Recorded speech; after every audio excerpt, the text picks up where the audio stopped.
Adelante, hermano, bienvenido. Gracias, hermano. Buenas noches, hermanos. Les invito, por favor, a que vayamos al Salmo 51 y vamos a concluir con la exposición de este capítulo. La semana pasada empezamos a exponerlo bajo el título La oración y la confesión, y básicamente lo que tratamos de exponer era que una verdadera confesión de pecado no apela a las excusas personales, no va a apelar tampoco a una promesa de mejorar personalmente para posibles futuros escenarios, sino que apelará siempre a la misericordia de Dios que nos es dada por medio de Jesucristo. Es por eso que David, movido por el Espíritu Santo, empieza el Salmo diciendo: ten piedad de mí. Él sabía que no tenía otros caminos, no tenía esperanza, no había nada bajo lo cual él pudiera refugiarse que la gracia y la misericordia de Dios manifestada en Jesucristo. Es por eso que nosotros somos movidos a confesar nuestro pecado verdaderamente, no olvidando la misericordia de Dios. Y lo estuvimos exponiendo. Y ahora vamos a terminar este capítulo bajo este título: la confesión y la adoración. Vamos a ver la relación, la estrecha relación que existe entre la confesión de pecado y entre nuestra adoración a Dios. Y permíteme explicar esto bajo la siguiente manera. Dios desea que sus hijos caminen en la verdad, que seamos dirigidos por la verdad y que permanezcamos en la verdad. Pero nos hacemos la siguiente pregunta: ¿qué es la verdad? Esta fue una pregunta pronunciada por Pilato: ¿qué es la verdad? Esta pregunta es tan relevante, tan trascendente, y no meramente es de carácter filosófico, sino que es de un carácter espiritual. ¿Qué es la verdad? Ahora, irónicamente, Pilato hizo esta pregunta a Jesús, omitiendo que tenía frente a él a la verdad encarnada. Noten, por favor, hermanos, el versículo 6 del capítulo 51. Dice David: he aquí, tú amas la verdad en lo íntimo y en lo secreto me has hecho comprender sabiduría. El sentido de estas palabras que pronuncia David bajo su confesión de pecado nos transmiten qué es lo que mayormente desea Dios de nosotros. Él desea que nuestra adoración como sus hijos sea bajo la verdad y que también sea de verdad. Y esto solo puede ser manifestado y verificado por Dios mismo. Es decir, el único juez que determina si nuestra adoración está siendo verdadera es Dios. Y Dios evalúa nuestra adoración en la intimidad. Dios no quiere una adoración meramente ritualista y de labios. Dios no desea, en primer lugar, nuestro pragmatismo y activismo. Dios desea nuestro corazón. Ese es el anhelo de Dios. Dios desea nuestro corazón. Pero parte de la enseñanza principal del Salmo 51 es poder hacernos ver que la primer barrera para una adoración verdadera es nuestro pecado y que la solución a este gran problema es el verdadero arrepentimiento. Una de las ideas que pronunciamos la semana pasada es que nosotros muchas veces nos tenemos que arrepentir de la manera en que practicamos el arrepentimiento. Muchas veces nuestro arrepentimiento es tan débil, es tan frágil, es falso, no es motivado por el Espíritu Santo, no es impulsado por la palabra, es meramente un deseo honesto de querer evitar quizás algunas consecuencias, pero no el deseo genuino de reconciliarnos con el Señor.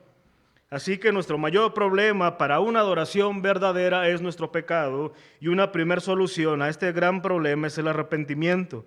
Pero, ¿qué es el arrepentimiento verdadero y del cual Dios agrada? Bueno, antes de empezar a exponer el Salmo 51, hermanos, me voy a valer de la Confesión Bautista de Londres para indicar cuál es la idea que tenemos que tener en mente cuando hablamos del arrepentimiento y del pecado. Así que, según la Confesión Bautista de Londres, El arrepentimiento genuino es una gracia salvadora por medio del cual un pecador, por una verdadera percepción de su pecado y la aprehensión de la misericordia de Dios en Cristo, con dolor y odio por su pecado, se aparta de éste para volverse a Dios, con pleno propósito y empeño en pos de una nueva obediencia. Así que destaco de esta respuesta que el arrepentimiento verdadero es una verdadera percepción de nuestro pecado, es una verdadera aprehensión de la misericordia de Dios en Cristo, es sentir un genuino dolor y odio por lo que estamos haciendo y es apartarnos de eso para volvernos a Dios. Ese es el verdadero arrepentimiento. Ahora, ¿implica el arrepentimiento verdadero convicción de pecado? Sí. ¿Es una convicción profunda? Sí. ¿Implica el arrepentimiento dolor por nuestra ofensa? Sí. Sí. Así que nuestro gran problema, hermanos, para nuestra adoración genuina no son los hombres. Muchas veces llegamos a pensar que si tuviéramos a ciertas personas o si se nos fueran quitadas ciertas personas, nuestra adoración fuera más fácil hacia el Señor. Y esto es falso. Tampoco son las circunstancias. A veces pensamos que si tuviéramos o estuviéramos viviendo en otros escenarios, sería más fácil adorar a Dios. No son los hombres, no son las circunstancias, no son los tiempos, no es nuestra enfermedad y carencia, es nuestro pecado y la falta de arrepentimiento. El gran problema de nosotros como cristianos es que seguimos pecando y que nuestro arrepentimiento, como dije al principio, muchas veces es débil o falso. Nuestro pecado es serio delante del Señor. Aquí uso las palabras de un escritor del pasado llamado Herman Bambik, que dice que el carácter del pecado no está definido por la conciencia subjetiva de la culpa, y ni siquiera nuestra ignorancia sobre nuestro pecado es excusa. ¿Qué quiere decir Bambik? Que nuestro pecado, hermanos, no se vuelve más grave a medida que nosotros reconocemos las dimensiones de pecar o después de experimentar las consecuencias. No somos nosotros los que le damos valor o le restamos valor al pecado. El peso del pecado y su gravedad, proviene de Dios. Proviene de Dios. Lamentablemente nosotros solemos pensar en el pecado a la luz de nosotros. Es por eso que continuamente tendemos a justificarnos o a desviar nuestros pecados o a magnificar los pecados de otras personas y minimizar los nuestros. Esto nos hace vernos muchas veces inocentes, sin maldad y sin causa de qué arrepentirnos. Que otros se arrepientan, yo no tengo de qué arrepentirme. Esto es el arrepentimiento. Pero, ¿qué podemos hablar o qué es la percepción que pudiéramos tener sobre el pecado? Bueno, nuevamente, apoyándome de la Confesión Bautista de Londres, dice muy sucintamente, ¿qué es el pecado? Respuesta, el pecado es cualquier falta de conformidad a la ley de Dios o a la transgresión de ésta. ¿El pecado supone una ley? Sí, porque donde no hay ley no hay transgresión. ¿Es pecado la transgresión de la ley? Sí, porque se infringe la ley de Dios. ¿Es pecado la omisión de la ley? Sí, porque Dios nos demanda el no haber escuchado su palabra. ¿Es pecado la comisión de lo que la ley prohíbe? Sí, porque nos hemos rebelado a lo que Dios ha dicho explícitamente que no caminemos o que no andemos por ese camino. Así que el pecado es infringir la ley de Dios, es rebelarnos contra su propia ley, es desestimar su ley. Pero lamentablemente, hermanos, no es una simple falta, sino que el pecado avanza o nos alcanza hacia nuestra manera de pensar. Es por eso que Cristo condenó a los hombres que, aunque no adulteraban literalmente, ya en su mente deseaban a otra persona. Nuestro pecado alcanza nuestras palabras, por eso la Biblia dice que no salga de nuestra manera de hablar ninguna mala palabra. Se extienda a nuestras acciones, es por eso que se nos demanda que ya sea que comamos o bebamos, hagamos todo para la gloria de Dios. Nuestro pecado también se extiende a nuestro temperamento. Es por eso que se nos dice que amemos al Señor con nuestro corazón, con toda el alma y con toda la mente. Así que el pecado engloba todo el ser del hombre. Todo el ser no es simplemente un error, no es simplemente una falta, es voluntariamente infringir la ley de Dios. Así que con este panorama, hermanos, de lo que es el pecado y el arrepentimiento, pasemos a abordar el Salmo de manera muy breve, pero continuando ahora con la relación que guarda confesar nuestras faltas delante de Dios y con una verdadera adoración. Así que en primer lugar, hermanos, yo quiero llamar su atención a que notemos la certeza y confianza que debe de acompañar toda verdadera confesión de pecado y todo verdadero arrepentimiento. Yo te pido, hermano, que tú te esfuerces en esta noche para que tú intentes relacionar esto con tu adoración al Señor de manera muy personal. La semana pasada te decía que nosotros debemos de vencer la tentación de decir, esto se le aplica perfectamente a tal persona, y que podamos pensar de qué manera Dios quiere o está tratando con mi vida en esta noche. Así que en primer lugar veamos la certeza del perdón y lo vamos a ver en las palabras de David. Ve por favor, hermano, versículo 7 y versículo 8 dice nuestro salmo: purifícame con hisopo y seré limpio. Lávame y seré más blanco que la nieve. Hazme oír gozo y alegría, y se recrearán los huesos que has abatido. Un pensamiento que suele rondar por nuestra mente cuando hablamos del pecado y de la falta de arrepentimiento es: ¿en verdad puedo ser perdonado? No olvidemos que este salmo tiene lugar bajo el contexto del pecado de David con Betsabé. Y el pecado fue grande, y así como fue grande su falta, nosotros hemos faltado muchas veces al Señor, y quizás más de una vez llegaste a pensar si verdaderamente es real que Dios pueda perdonarnos. Muchos se resisten a la idea de un perdón tan fácil, o al menos muchos así lo llaman.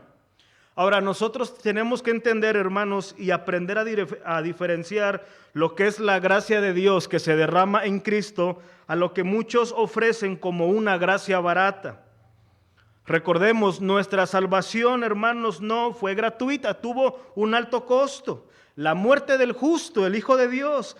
Cristo cargó con el pecado de sus elegidos, los que después le confesarían como su Señor.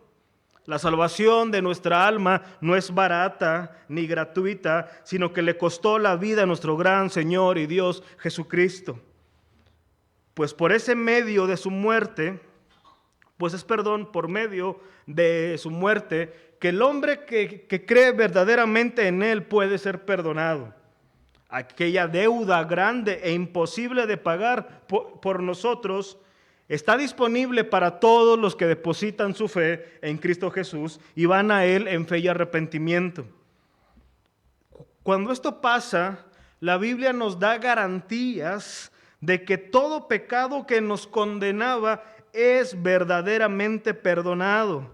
Por eso David dice certeramente: purifícame con hisopo y seré limpio, lávame y seré más blanco que la nieve. Él sabía que Dios tenía la capacidad, el derecho, el poder para perdonarle. No había duda de esto.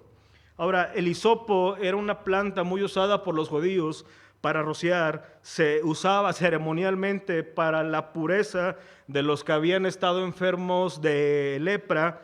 Fue con el hisopo que rociaron en la Pascua la sangre en las puertas y en los postes, y evidentemente era algo metafórico que aludía a un sacrificio perfecto. Ahora, la cuestión aquí es que el perdón de Dios no está condicionado a lo que nosotros pudiéramos ofrecer a Dios como respuesta a nuestro pecado. David entendió perfectamente que no son los sacrificios y los holocaustos los que le iban a permitir reconciliarse con el Señor. Estos eran vanos e inútiles si primero su corazón no se hallaba consagrado a Dios. Ve por favor los versículos 16 y 17. Porque no te deleitas en sacrificio, de lo contrario yo lo ofrecería. No te agrada el holocausto. Los sacrificios de Dios son el espíritu contrito. Al corazón contrito y humillado, oh Dios, no despreciarás. David entendió que no podía ser perdonado mediante sus esfuerzos. Él no podía compensar su pecado con buenas acciones. Y esto es tan relevante para nosotros, hermano, porque la solución a nuestro pecado y a nuestro alejamiento de Dios no se halla en hacer algo para Dios. Lamentablemente hay una idea que corre dentro de la iglesia evangélica, que cuando alguien se siente alejado de Dios, lo mejor que puede hacer es hacer algo para Dios, para pretender consagrarse o reconciliarse. Bueno, he pecado, me he alejado, estoy frío, voy a intentar servir al Señor para saldar mi cuenta. No, hermanos, Dios no desea que por medio de nuestros esfuerzos volvamos a reconciliarnos con el gran Dios. Nosotros somos llamados a regresar al corazón del Evangelio, bajo el cual Cristo derrama su sangre permanentemente para nosotros, en la cual hallamos misericordia, hallamos perdón, hallamos gracia. Para cada vez que nosotros pecamos, cada vez que nosotros nos enfriamos, tenemos a nuestro sumo sacerdote que intercede por nosotros y que no es indiferente a nuestro deseo de reconciliarnos con Él. En la obra de Cristo nosotros podemos hallar certeza y seguridad de perdón. Al ser perdonados, nuestros pecados son borrados de ese registro. No es que Dios, cuando dice que borra nuestros pecados, que Él olvide lo que hemos hecho. Dios todo lo sabe, Dios no pierde su memoria. Lo que está diciendo más bien es que cada pecado que estaba en nuestra contra, que era evidencia para condenarnos, han sido anulados, han sido borrados. Y esto es una obra maravillosa. Es por eso que David dice esto respecto del perdón. Ve por favor el Salmo 32, 1 y 2. Ve lo que dice ahí. Cuán bienaventurado es aquel cuya transgresión es perdonada, cuyo pecado es cubierto. Cuán bienaventurado es el hombre a quien el Señor no culpa de iniquidad y en cuyo espíritu no hay engaño. Él estaba diciendo que el hombre que se sabe perdonado es feliz, es una dicha inmensurable porque sabe que sus faltas han sido cubiertas. Salmo 32:5, te manifesté mi pecado y no encubrí mi iniquidad. Dije, confesaré mis transgresiones al Señor y tú perdonaste la culpa de mi pecado. Colosenses capítulo 2, versículos 13 y 14. Y cuando estabais muertos en vuestros delitos y en la incircuncisión de vuestra carne, os dio vida juntamente con Él, habiéndonos perdonados todos los delitos, habiendo cancelado el documento de deuda que consistía en decretos contra nosotros y que nos era adverso, y lo ha quitado del medio, clavándolo en la cruz. Hay una garantía total de que si vamos en arrepentimiento y fe a Cristo, nuestro pecado es perdonado, es perdonado. Ahora, qué gratitud, hermano, debe de haber en nosotros permanentemente al tener la certeza de que nuestras faltas son perdonadas. En los versículos 8 y 9, David nos dice que hay gozo y alegría en el perdón de nuestras faltas. Ve por favor allí. Salmo 51, 8 y 9 dice, hazme oír el gozo y alegría, y se recrearán los huesos que has abatido.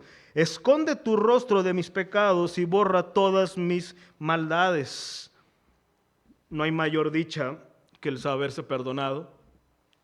No hay mayor alegría de saber con plena seguridad que cada pecado que estaba en nuestra contra y que nos condenaba ha sido anulado por medio del Señor Jesucristo.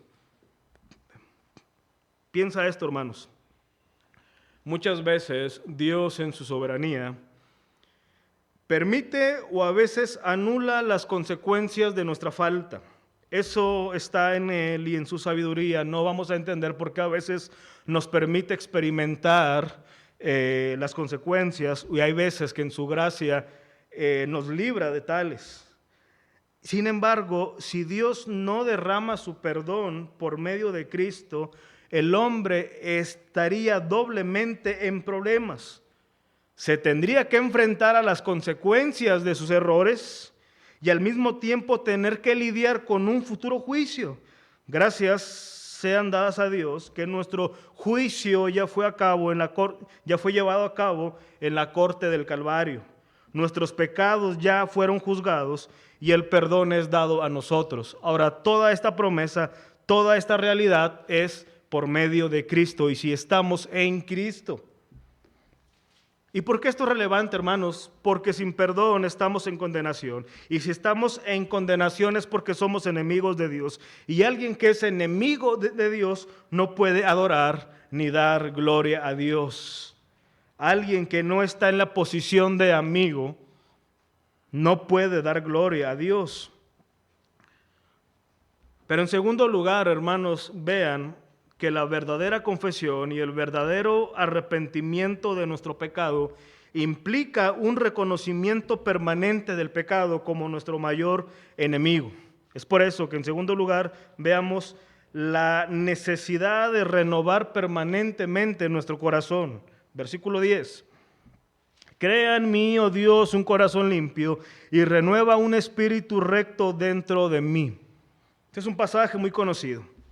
Ahora, nosotros podemos meditar en este salmo al menos de dos maneras o mediante dos líneas y aplicar estas palabras de David a nosotros de dos maneras. La primera es viendo estas palabras como el deseo de alguien que entiende que su corazón está inclinado al mal, que fue concebido en pecado y que entiende que la única manera es rogar a Dios que le quite ese corazón de piedra y le otorgue uno de carne. En otras palabras, aquí podemos ver una obra maravillosa de regeneración dando un corazón nuevo. Pero también podemos ver este pasaje, hermanos, partiendo de alguien que ya posee la salvación de su alma, pero que se encuentra agonizando por las consecuencias de ceder al pecado y por tanto roga a Dios, no por un corazón nuevo, pues este ya lo posee, sino por un corazón renovado, bajo el cual pueda volver a deleitarse en el Dios de su salvación. Y vamos a tomar precisamente esta segunda línea para entender y aplicar nuestro pasaje. Algo, hermanos, que nosotros solemos olvidar, al menos en las implicaciones, es que el Hijo de Dios, o sea, nosotros nos encontramos permanentemente en un estado de santificación. La implicación de esto es llevarnos a reconocer que nuestra llegada a la fe, es decir, cuando venimos a Cristo, no eliminó nuestra naturaleza caída. Eso puede ser algo muy fácil de entender y muy básico. Sin embargo, las implicaciones no lo son tantas, porque nuestra naturaleza carnal sigue vigente en nosotros y esta continuamente se opone a que hagamos lo correcto. Además, también debemos de considerar la triste realidad que cada vez que pecamos somos afectados. Y no aludo al dolor, sino más bien a que cada cierto tiempo cuando pecamos, ese pecado alimenta el deseo del viejo hombre. Y eso es muy triste. Y la realidad, hermanos, es que cada cierto tiempo nos debemos de entristecer porque resurgen o resaltan las marcas del viejo hombre en nosotros. Continuamente somos tentados a pensar como antes de estar en Cristo, a vivir como antes vivíamos sin Cristo, a hacer uso de nuestro dinero como antes lo hacíamos sin Cristo, a no relacionarnos o a relacionarnos como antes lo hacíamos sin Cristo. Muchas veces he escuchado que alguien dice, bueno, yo antes de venir de Cristo llevé una vida en excesos y ahora es muy obvio mi vida, Pero ¿qué pasa con aquellos hombres que nunca vivieron en excesos? ¿Qué pasa que nunca vivieron escandalosamente? Bueno, a medida que van entendiendo lo que implica vivir para el Señor, van a percatarse que aunque nunca vivieron escandalosamente, aún su mente estaba inclinado hacia lo malo. No eran motivados a obedecer y a deleitarse en el Señor. Y cada cierto tiempo el hombre que se va debilitando en la fe va perdiendo la verdadera fuente de obediencia, la verdadera fuente de gratitud. Es por eso que insistimos que el Evangelio no debe de ser visto únicamente como un mensaje mediante el cual llegamos a la fe, sino más bien un mensaje bajo el cual también permanecemos en la fe. El Evangelio es un recordatorio de que separados de Dios nada somos y nada podemos hacer en el sentido de obedecer y agradar al Señor. Es por eso, hermanos, que cada cierto tiempo el creyente debe de plantearse esta pregunta: ¿bajo qué estamos siendo movidos a vivir? ¿Bajo qué estamos siendo impulsados? Tú, joven, que estás por casarte, ¿qué es lo que te está moviendo a casarte verdaderamente? Tú que quieres tener hijos o no los quieres tener, ¿qué es lo que te está impulsando? ¿Cuáles son tus deseos de abandonar o buscar otro trabajo? ¿Cuáles son tus anhelos de hacer cualquier cosa? Cualquier cosa es relevante para ver qué nos está impulsando. ¿Realmente el Señor o aún son los efectos del pecado en nosotros? La palabra renueva, que es usada aquí por David, nos lleva a pensar a la idea de volver a ser colocados en el punto correcto. Él dice que el espíritu, o sea, que su espíritu había abandonado la rectitud para perseguir evidentemente la lujuria con Betsabé. Es por eso que él necesitaba ser movido nuevamente al punto correcto en el cual la rectitud le permitiera caminar y agradar a Dios. Nuestro pasaje nos indica, hermanos, al menos 3 maneras en que nosotros deberíamos de anhelar un corazón renovado. Ve por favor el versículo 11 y 12. Dice: no me eches delante de ti y no quites de mí tu Santo Espíritu. Vuélveme el gozo de tu salvación y espíritu noble me sustente. En primer lugar, él dice que parte de la necesidad de un corazón renovado es seguir siendo dirigido o volver a ser dirigido por el Espíritu Santo. Esto es muy importante, hermanos, porque gran parte del efecto y de la maldición de pecar y permanecer pecando es que estamos siendo movidos a ser impulsados por los pensamientos engañosos de nuestro corazón. Necesitamos estar seguros de ser movidos y dirigidos por el Espíritu Santo, y eso es algo que continuamente nos da el estar en contacto con la palabra de Dios. Tenemos que estar renovando nuestra mente, tenemos que estar alimentando continuamente nuestro corazón y poder tener ese medio de verificación bajo el cual estamos siendo impulsados, el Espíritu Santo. Él dice, en segundo lugar, vuélveme el gozo de tu salvación. Un anhelo por estar siempre renovándonos espiritualmente es estar alimentando ese gozo. Nuestro pecado nos aflige y nos permite experimentar incertidumbres, sentimientos engañosos y culposos de debilidad que arremeten contra todo menos con agradar al Señor, y nos es imperioso creer y declarar que la única verdad se halla en Cristo. Nuestros pensamientos, por más meticulosos que puedan ser, hay probabilidad de engaño. Nuestros razonamientos igual, nuestras ideas igual, lo único verdadero es la palabra de Dios. Así que necesitamos volver a ser o volver a experimentar un gozo si lo hemos perdido. El gozo es el que permanece, es el verdadero impulso para hacer cualquier cosa en esta tierra. Mientras estemos con vida, vamos a experimentar muchos sentimientos pasajeros.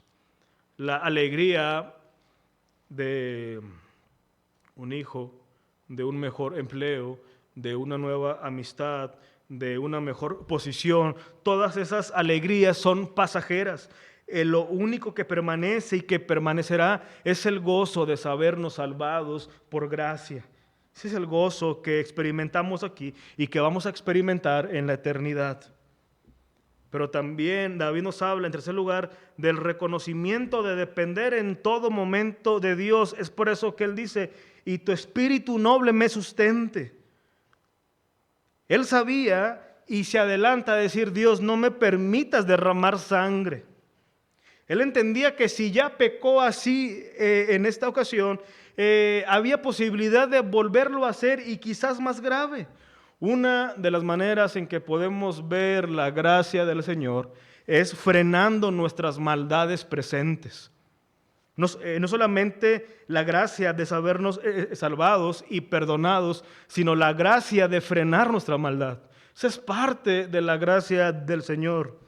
Se cuenta en el libro de Confesiones de Agustín de Hipona, él cuenta una anécdota de cuando era joven, que se mete con sus amigos a robar un vecindario, unas peras, y él en su recuento, ya de convertido al Señor, él narra, dice, ¿por qué fue que yo robé las peras si ni me gustaban las peras? Yo tenía en mi casa muchas, y en pocas palabras lo que él intenta transmitir es que el hombre peca por voluntad y por amor al mal. Y declara que dentro de todo ese desenfreno fue la gracia de Dios que le permitió frenar muchas de sus maldades. Y nosotros, hermanos, hoy deberíamos de dar gracias que mucho de lo que no hemos hecho ha sido por la obra de gracia de Dios que está permanente en nosotros. No es porque seamos tan buenos y tan justos, es porque la gracia de Dios sigue frenando y alimentándonos para hacer lo correcto. Pero por último, hermanos, veamos, en tercer lugar, confesando para adorar y una manera más íntima y más declarada de la relación de esto. Y quisiera empezar este último punto con las palabras de David en el Salmo 32, versículo 3. Él dice, mientras callé, se envejecieron mis huesos en mi gemir todo el día. Estas palabras están bajo el contexto de un pecado no confesado. Él está diciendo que no confesar arremetió contra su físico. Es por eso que sí hay una relación muchas veces, no siempre, y no podemos hacer una doctrina bíblica aquí, pero muchas veces hay relación en nuestro estado físico y nuestra vida espiritual. No confesar nuestro pecado es hacer tregua con Él, es no reconocer que eso que ofendemos a Dios es serio, es minimizar nuestros actos. Pero además de esto, no confesar nuestro pecado, hermanos, es la causa principal por la cual no rendimos tributo a Dios. Y es la causa principal por la cual muchas veces una iglesia no avanza en el ejercicio de discipular y de evangelizar, porque estamos entretenidos resolviendo las consecuencias y los efectos del pecado que mora en nosotros. Sí que nos deberíamos de preguntar, ¿cómo es posible que un cristiano pueda callar la obra de gracia que Dios ha hecho en él? La única manera de permanecer en silencio de lo que Dios ha hecho en nosotros es estando ocupados resolviendo nuestro pecado. El pecado es lo que estorba nuestra adoración a Dios. Hay pecados muy sutiles en nosotros, no tan fáciles de ver y de reconocer. A veces nuestro orgullo es sutil. A veces podemos caer en la conmiseración y victimismo, a veces en la pereza e ingratitud, pero la cuestión es que tales pecados tienen la firme convicción de estorbarnos en nuestra comunión y servicio a Dios. Muchos dones no están operando en las iglesias y en nuestra iglesia porque se hayan secuestrados por el pecado. Muchos de nuestros esfuerzos son nulos por el pecado. Pero veamos lo que sucede cuando Dios le concede a un hombre el arrepentimiento. Mire por favor, hermano, el versículo 13 al 15. Una vez que él se sabe perdonado y que él entiende que todo radica en tener gozo por la salvación, él dice en el versículo 13, entonces enseñaré a los transgresores tus caminos y los pecadores se convertirán a ti. Líbrame de homicidios, oh Dios, Dios de mi salvación, cantará mi lengua tu justicia. Señor, abre mis labios y publicará mi boca tu alabanza. Qué impresionante es que David dice que parte de su silencio durante este tiempo había sido su pecado. Aquel que es continuamente objeto de la gracia de Dios será despertado de su adormecimiento. Y el Santo Espíritu de Dios le guiará a anunciar la verdad a otros, restaurará la vida de otros que se hallan donde Él estuvo. Será luz para a los que no les ha amanecido. Serán como Pedro cuando, después de estar humillado y escondido por haber negado al Señor, Jesús se le aparece y le dice: una vez que tú has sido restaurado, ve y apacienta mis ovejas. Hermanos, un fruto de entender que nuestro pecado ha sido perdonado y un fruto de sabernos restaurados y de volver a restaurar nuestra comunión con el Señor es rendir lo que somos a Él. Y ahí es cuando la iglesia del Señor crece, porque todos operan lo que Dios les ha dado. Así que este salmo nos lleva a cuestionarnos nuestra condición delante del Señor. Y concluyo diciendo, hermanos, que esto que le pasó a David no debe de ser un evento aislado de nosotros. Es decir, no solamente tenemos que experimentar un gran pecado para que haya un gran arrepentimiento, sino que la vida cristiana se resume de la siguiente manera: una vida de continuo arrepentimiento. Como continuamente ofendemos al Señor, continuamente debe de ser nuestro arrepentimiento a Él. Así que el Señor nos conceda ver nuestro pecado, que nos conceda el arrepentimiento y que nos permita volver a restaurar nuestra vida delante de Él, si acaso hay algo que está fragmentado en eso. Padre, te damos gracias, Señor, porque tu gracia, Señor, es alta. Gracias, Padre, porque por medio de tu Hijo Cristo es que nosotros tenemos acceso a ese perdón. Señor, permite ver en nosotros aquellas obras, aquellos actos que necesitan ser confesados. Permítenos restaurarnos delante de ti si hay necesidad de eso. Y una vez, Señor, vueltos a ti, o una vez confesando esas faltas, permite que nuestra boca declare, Señor, todas tus verdades. Permite, Señor, que volvamos a gozarnos y deleitarnos, Señor, en tu santo nombre. Gracias, Señor. Te lo suplicamos en el nombre de Jesús. Amén.